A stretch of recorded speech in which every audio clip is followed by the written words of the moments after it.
Hi,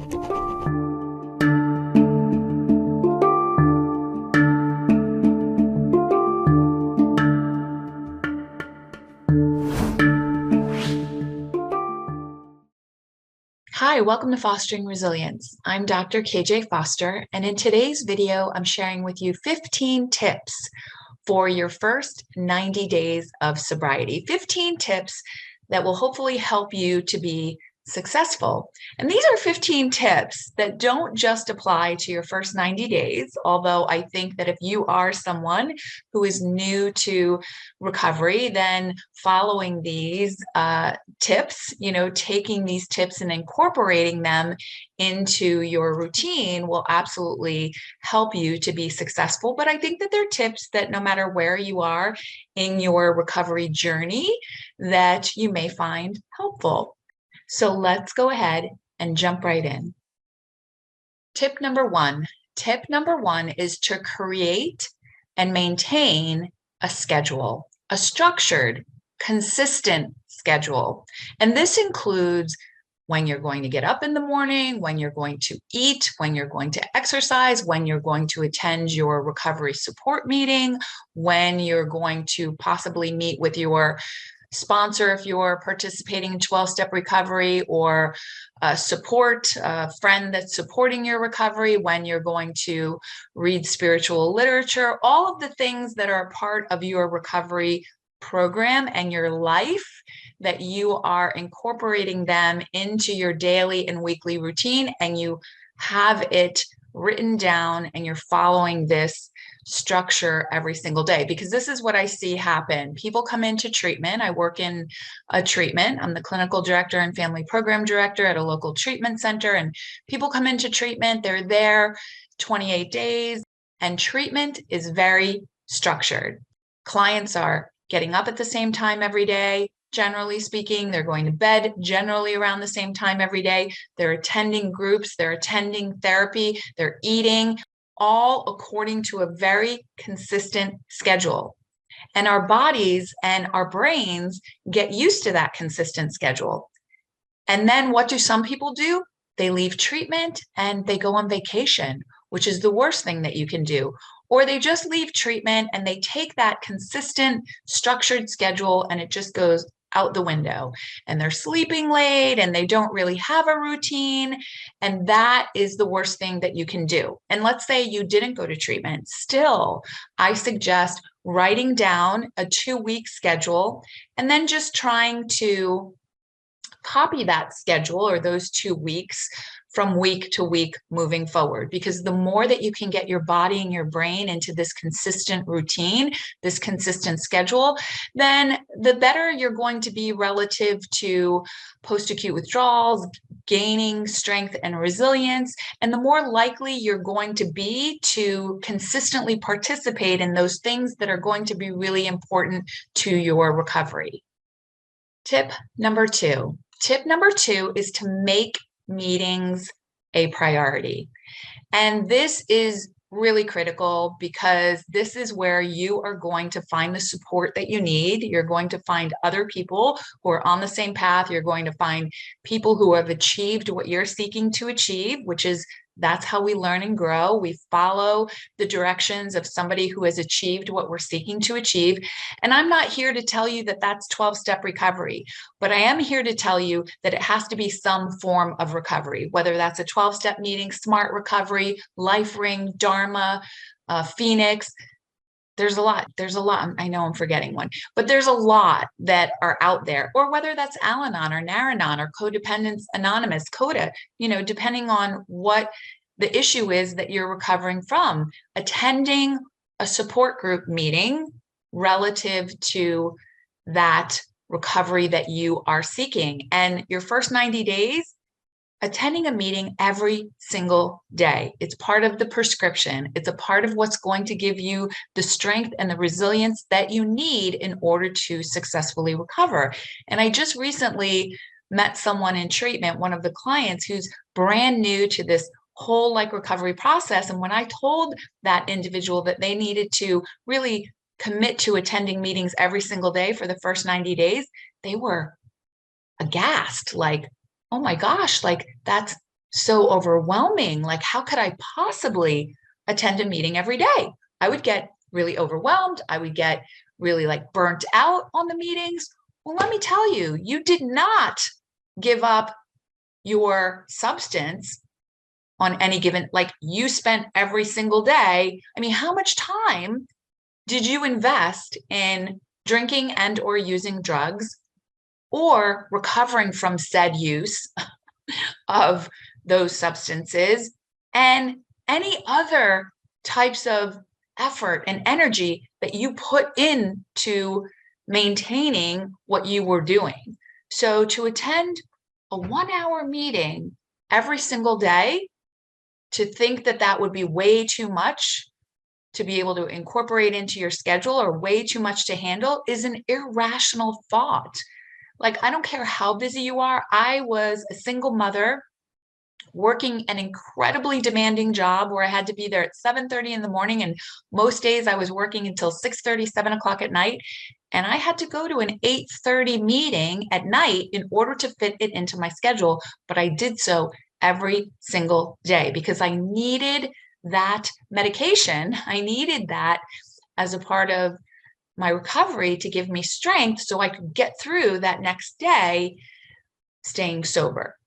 So making meetings an absolute priority, building that schedule that I was just talking about around your meeting attendance. So when we have individuals leave treatment, we have them write down the date, the time, and the location of every single meeting they're going to attend each and every day, and then building their schedule around their meeting attendance. That's how critical meetings truly are. Tip number three. Tip number three is to find a sponsor if you're a part of a 12-step recovery program or some other mentor. It could even be a therapist or a counselor, but someone who has achieved what you're seeking to achieve. And that's the key, because some people will go see a counselor or a therapist, and if they have not achieved what you're seeking to achieve, then they may be a wonderful counselor and a wonderful therapist for you, but they're not the person that is going to fulfill that role as your mentor. You really need to be following the directions of someone who has achieved what you're seeking to achieve. And that's true in every aspect of life, no matter what we're seeking to achieve, whether that's a job, right? Whether that's our profession. How do we become successful at our profession? We generally learn from the people who have come before us. So you want to seek out someone who has achieved what you're seeking to achieve in whatever area you're seeking to recover from, and follow the directions, follow what they did to achieve what they have achieved. Number 4, develop friendships with other people who are on the same path that you are on and have achieved what you're seeking to achieve, i.e., your support group.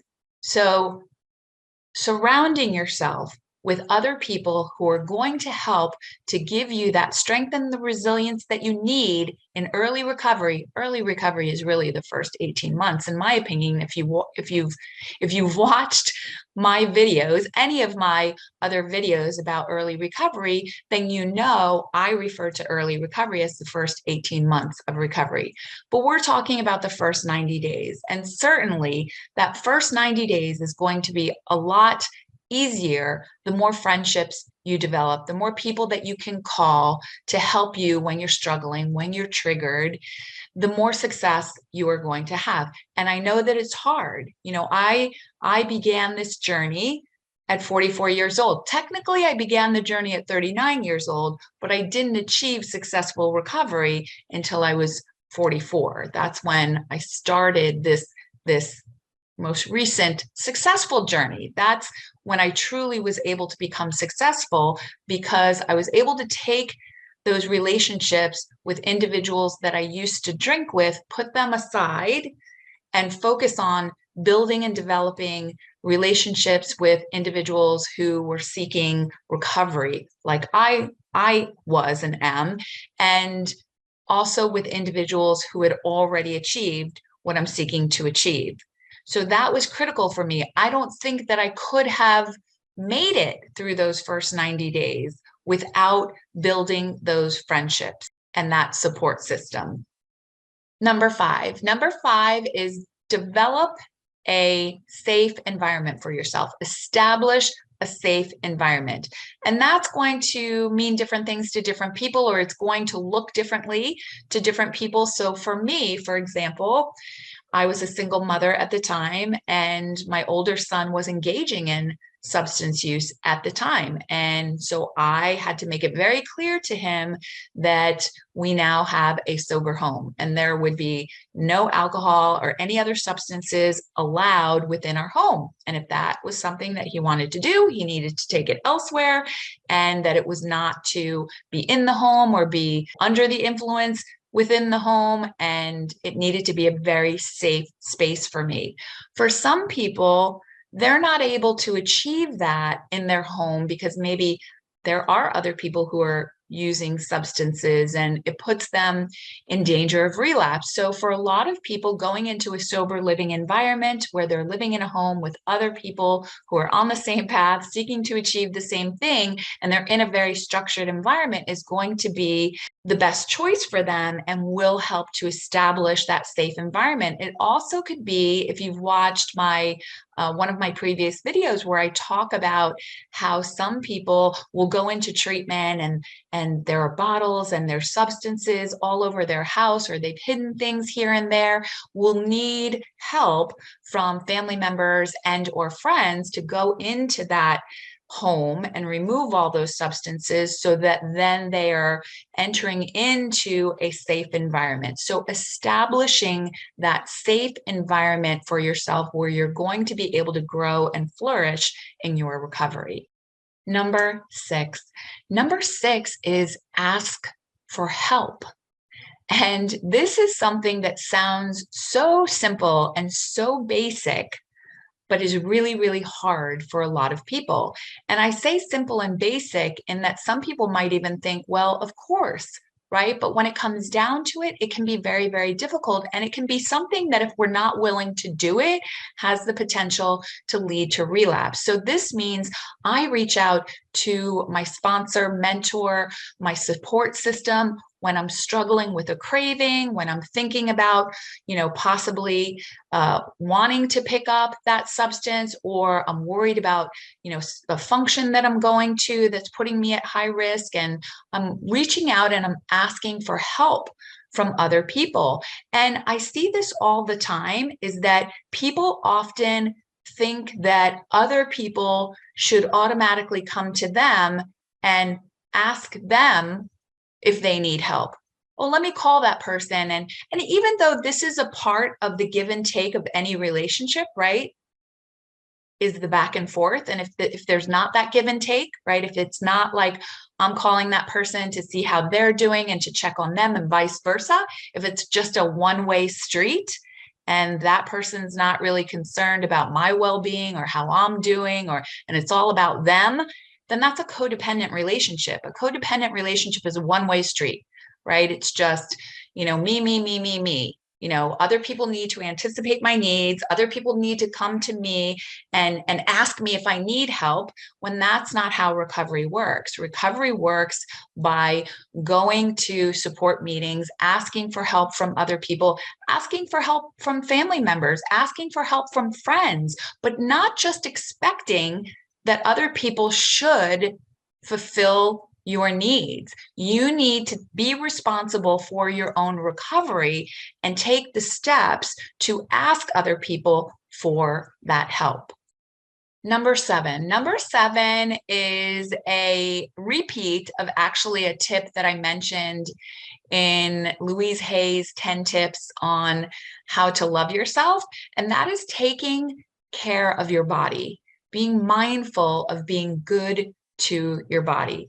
And that means being mindful of not, consuming too many energy drinks or drinking too much coffee or even smoking too many cigarettes or vaping too much, really like thinking about the impact that that has on your body and your post-acute withdrawals, because having too much caffeine or having too much of anything is going to create an unhealthy balance in our bodies. And I won't even go into like the smoking issue. That's something that unfortunately seems to go up in a lot of cases when it comes to early recovery. And that's a whole separate issue in and of itself.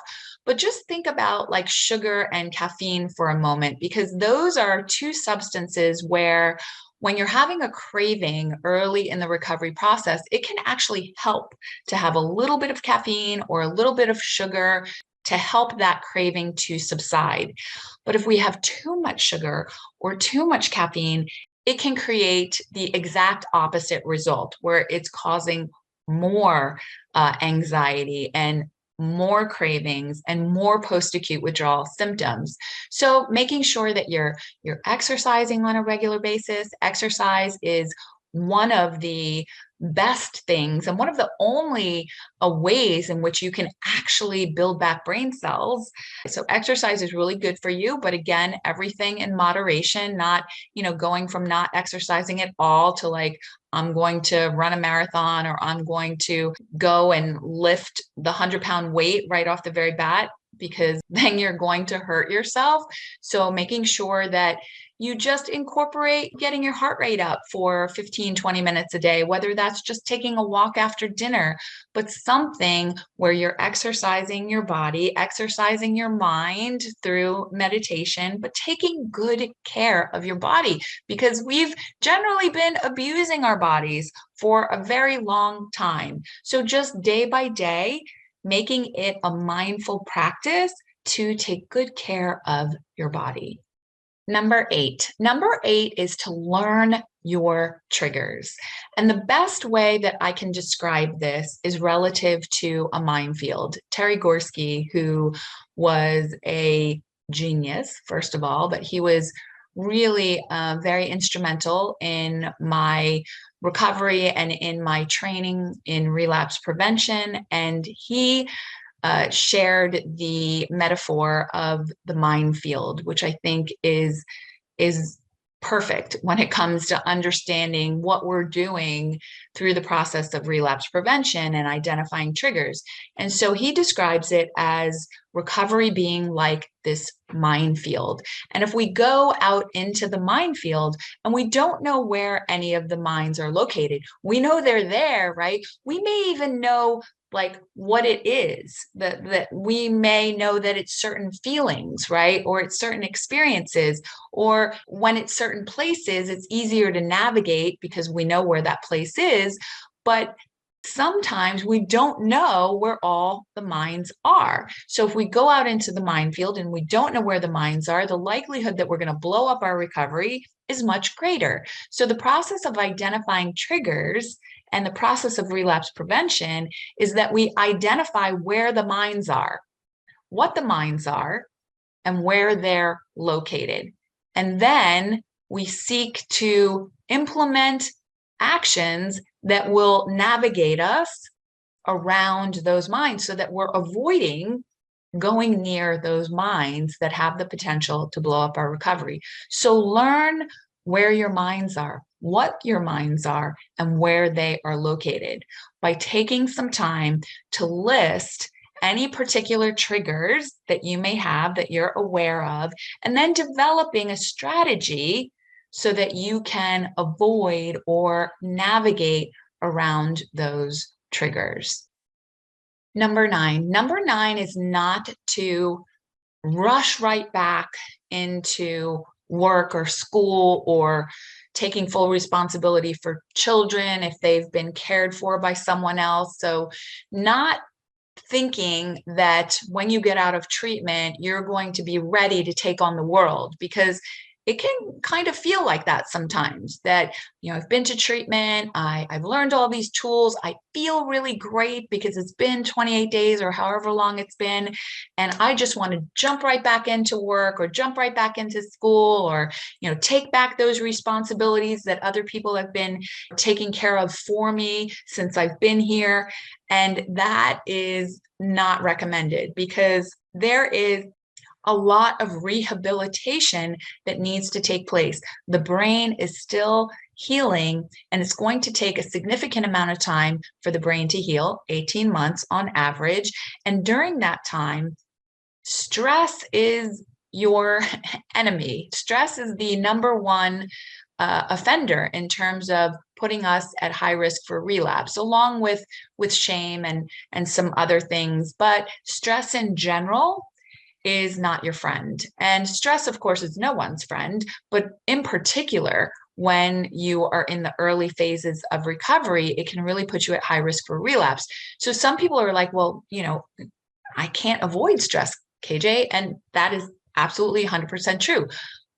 But there are ways that you can minimize your stress. There are ways that family members can help to minimize stress. So my point being is not to underestimate or overestimate, in this case, your abilities, because even though you feel like maybe you could take on the world, you should really be cautious and ease into going back to work full time, or, going back to school, or taking back those responsibilities. Ease into it if you can. Of course, there are some circumstances where we have to go back to work full time, or we have to take back those responsibilities. And I get that. All I'm saying is that whatever stress you have the power to minimize or to reduce, then take advantage of that, because your first 90 days are going to be difficult. And why make it more difficult on yourself if you don't have to?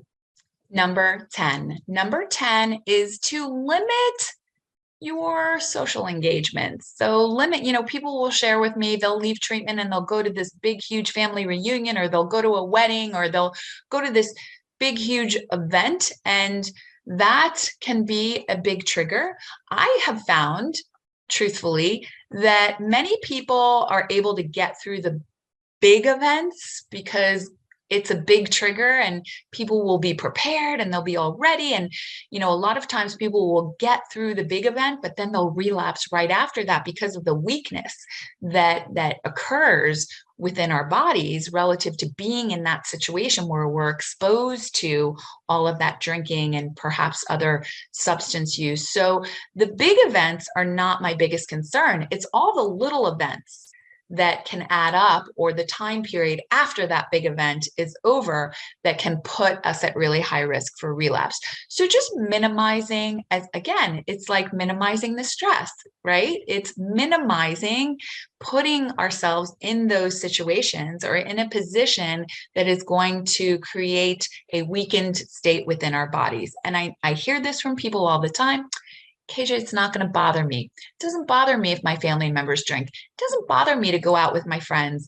And you may think that in your mind because you know how committed you are to your recovery, but you do not realize the impact that is actually having on your brain and your body.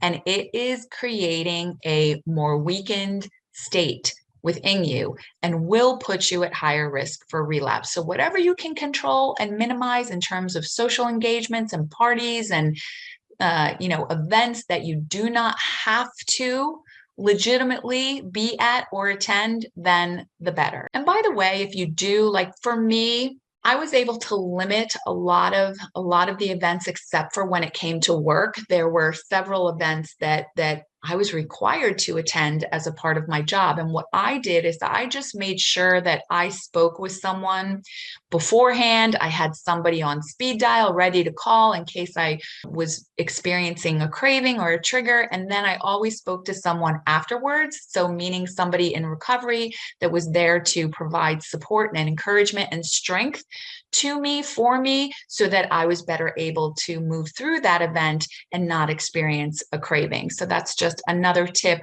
relative to minimizing your social events.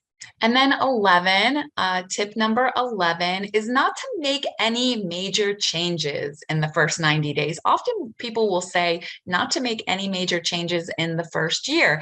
And this is in alignment with, once again, the level of stress that we experience and being able to actually control certain events and issues that will create more stress in our lives. So this is not the time, like if you're having problems in your marriage, to be like, okay, let's get divorced. This is not the time to necessarily quit your job unless your job would put you at high risk for relapse. Then that would be something that perhaps you would want and need to do. And it's not necessarily saying I'm going to move, I'm picking up and packing up my house and I'm moving.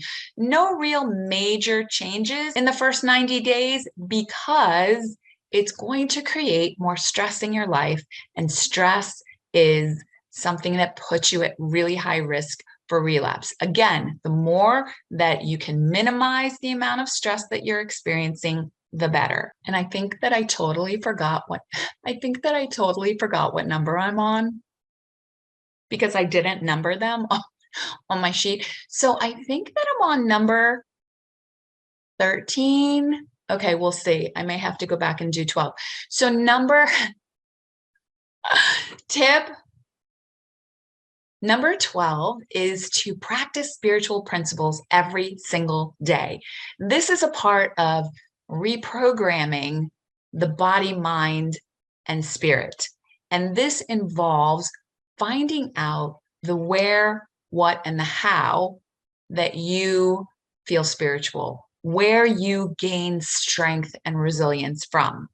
And so this, of course, is through practicing spiritual principles like love and forgiveness and honesty and willingness and all of those higher energy spiritual principles. But it is also about like, where do you feel the most connected? Is that in a house of worship? Because a lot of people practice their spirituality through religion. Is that through your relationships with other people, especially other people who are in recovery and who have achieved successful recovery? Is that through artistic endeavors like drawing and music and painting and writing? Or is it through exercise like running or Tai Chi? Or is it through inner self type of practices like prayer and meditation?